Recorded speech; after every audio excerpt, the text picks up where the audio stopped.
একমাত্র কারণ ছিল আমি কখনো মা হতে পারবো না। তবে সমস্যাটা আমার ছিল না, সমস্যা ছিল আমার স্বামীর। কিন্তু আঙ্গুল উঠেছিল আমার দিকে। আমার স্বামী কোনোভাবেই ডাক্তারের কাছে যেতে চাইতো না, যদিও বা একদিন জোর করে নিয়ে গেলাম। ডাক্তার বলল আমি কখনো মা হতে পারবো না। এই কথা শোনার পর ডাক্তারের চেম্বার থেকে বের হয়ে আমার স্বামী আমাকে বলেছিল, তোমার জন্য ভয়ঙ্কর একটা কথা আছে, তুমি প্রস্তুত থাকো সেই কথা শোনার জন্য। আমি বললাম ঠিক আছে, তুমি কি বলবে বলো, আমি তোমার সব কথা শোনার জন্য প্রস্তুত। তখন আমার স্বামী মুখ চোখ কালো করে আমার দিকে তাকিয়ে বলল, আমার পক্ষে সম্ভব না তোমাকে নিয়ে সংসার করা। তাছাড়া আমার মা যখন শুনবে সমস্যাটা আমার না, সমস্যাটা তোমার, তুমি কখনো কনসেপ্ট করতে পারবে না, তখন আমার মাও সেম কথাই বলবে। মা কখনোই তোমাকে মেনে নিবে না। তার মুখ থেকে কথাগুলো শুনে খুব অসহায় লাগছিল। চিন্তা করলাম এখানে কিছুই বলবো না, তার পিছু পিছু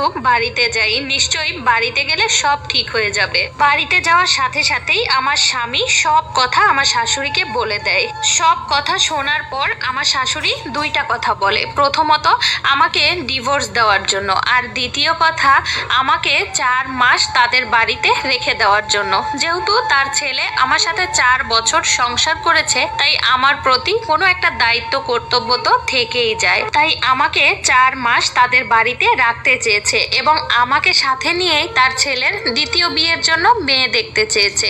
এমন কথা শুনে আমি রীতিমতো চমকে উঠেছিলাম। পৃথিবীতে একজন নারী আরেকজন নারীর প্রতি এতটা নিষ্ঠুর হতে পারে তা কখনোই ভাবতে পারিনি আমি। ওই বাড়িতে থাকার বিন্দু মাত্র ইচ্ছা আর আমার ছিল না। তাই আমি কান্না মাখা গলায় বললাম, আমার জন্য আর মায়া দেখাতে হবে না, এখনই আমি এই বাড়ি থেকে চলে যাচ্ছি। সাথে সাথেই আমার শাশুড়ি মা বলে উঠলেন, ও যেহেতু চলেই যাবে তাহলে মুখে মুখে তুই ওকে এখনই তালাক দিয়ে দে, সব কিছু মীমাংস হয়ে যাক। মায়ের কথা শুনে আমার স্বামী সাথে সাথেই মুখে মুখে 3 তালাক দিয়ে দিল। কষ্টে বুকটা ফেটে যাচ্ছিল। এই মানুষটার সাথেই আমি 4টা বছর সংসার করেছি।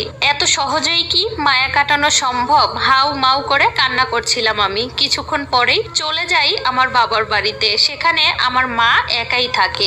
বাবা মারা গেছে অনেক আগেই, ভাই বোন কেউ নেই, আমি একাই। বাড়িতে আসতে আসতে অনেকটাই রাত হলো। গেটে নক করার সাথে সাথেই মা গেটটা খুলে দিল। আমাকে দেখেই মা বলল, তোর অবস্থা এমন কেন, পাগল পাগল লাগছে তোকে? আমি বললাম কিছুই হয়নি, চিরতরে তোমার কাছে চলে এসেছি, আর কখনো শ্বশুর বাড়ি যাব না। আমার কথা শুনে অবাক হয়ে মা আমাকে বলল, কি হয়েছে? আমি বললাম, মা আমি কখনো সন্তানের মা হতে পারবো না বলে তোমার জামাই আমাকে ডিভোর্স দিয়েছে। মা তখন আমাকে জড়িয়ে ধরে হাউ মাউ করে কাঁদতে লাগলো। আমি ভাবতে লাগলাম আমার এখন কি হবে, আমার জীবনটা তো নষ্ট হয়ে গেল। এভাবে 7 দিন যেতে না যেতেই শুনতে পেলাম আমার স্বামী নাকি আরেকটা বিয়ে করেছে। মাস 6 একা একাই থাকলাম। তারপর চিন্তা করলাম এবার আমাকেও কিছু করতে হবে, আমাকেও বিয়ে শাদী করতে হবে।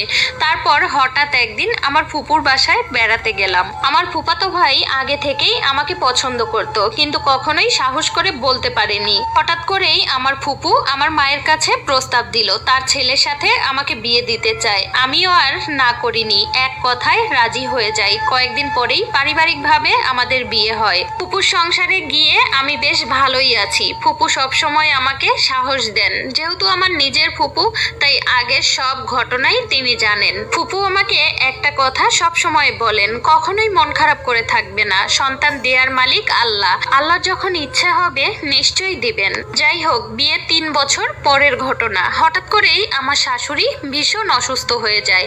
আগে থেকেই তার শ্বাসকষ্টের সমস্যা ছিল, এখন সে বিছানা থেকে উঠতে পারে না। এর মধ্যেই একদিন আমি অস্বাভাবিক কিছু লক্ষ্য করলাম, কিন্তু বিষয়টা আমি কাউকে বললাম না, গোপন রাখলাম। বিয়ের পর থেকে ফুপুকে আমি মা বলে ডাকি, ফুপু বলতে আর ভালো লাগে না।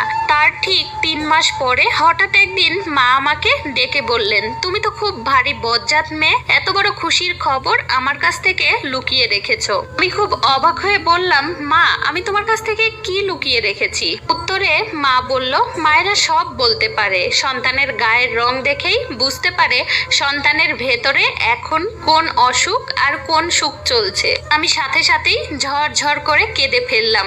বলে উঠলাম, মা আমি কেন জানি বলতে সাহস পাচ্ছিলাম না, মনে হচ্ছিল এটা আমার দেখা কোনো স্বপ্ন। মা সেদিন অদ্ভুত এক কাণ্ড করলেন। এমনিতে তিনি বিছানা থেকে উঠতে পারে না, কিন্তু সেদিন সন্ধ্যাবেলা ছোট্ট মেয়েদের মতো বিছানা থেকে লাফিয়ে উঠে পড়লেন। তারপরে গেলেন আলমারির কাছে, আলমারি থেকে একটা সোনার চেন বের করে এনে আমার গলায় পরিয়ে দিলেন। বললেন, এটা আমার পক্ষ থেকে উপহার, আমাদের বংশের নিয়ম, বউ প্রথম গর্ভবতী হলে তাকে স্বর্ণের চেন দিয়ে আশীর্বাদ করতে হয়। তুমি যখন শাশুড়ি হবে তখন তোমার ছেলের বউকেও এভাবে দিবে। সেদিন সন্ধ্যাবেলা মাকে জড়িয়ে ধরে অনেকক্ষণ কাঁদলাম, আর মনে মনে ভাবলাম পৃথিবীর সব মানুষগুলো কেন এমন হয় না। রাতে আমার স্বামী বাড়ি ফিরে যখন শুনতে পারলো সে আমার সন্তানের বাবা হতে যাচ্ছে, তখন সে খুশিতে আত্মহারা। আমাকে জড়িয়ে ধরে আনন্দে বলতে লাগলো, একজন পুরুষের কাছে সে প্রথম বাবা হবে, এর থেকে খুশির আর কি হতে পারে। আমি বিশ্বাস করতাম আল্লাপাক নিশ্চয়ই একদিন আমাদেরকে সন্তান দিবেন। সেই স্বপ্ন আজ আমার পূরণ হলো। আরেকটা কথা, আমার প্রথম স্বামী আমাকে ডিভোর্সের 7 দিন পরেই দ্বিতীয় বিয়ে করেছিল, কিন্তু এবারও নাকি ডাক্তার তাদেরকে বলেছে তাদের কোনো সন্তান হবে না। আসলেই অবিশ্বাসীরা কখনোই জিততে পারে না। আজকের গল্পটি আমার পরিচিত এক আপুর জীবন থেকে নেয়া। আমাদের অনেকের জীবনেই কিন্তু এমন ঘটনা ঘটে থাকে। গল্পটি ভালো লাগলে সবাই বেশি বেশি শেয়ার করবেন। দেখা হবে অন্য কোনো ভিডিওতে। ভালো থাকবেন, আল্লাহ হাফেজ। আসসালামু আলাইকুম। হ্যালো বন্ধুরা, তোমরা নিশ্চয়ই অনেক ভালো আছো, এদিকে আমিও ভালো আছি। তো আজকের এই গল্পটা তোমাদের কাছে কেমন লাগলো অবশ্যই কমেন্টে বলবেন। যদি তোমাদের কাছে এই গল্পটা বিন্দু পরিমাণে ভালো লেগে থাকে তাহলে অবশ্যই পরবর্তীতে আরও ভালো ভালো গল্প দেওয়ার চেষ্টা করব, আর ভিডিওটা বেশি বেশি করে শেয়ার করে দেবেন। ওকে, দেখা হচ্ছে পরবর্তী ভিডিওতে। তোমরা সবাই ভালো থাকবা। আল্লাহ হাফেজ।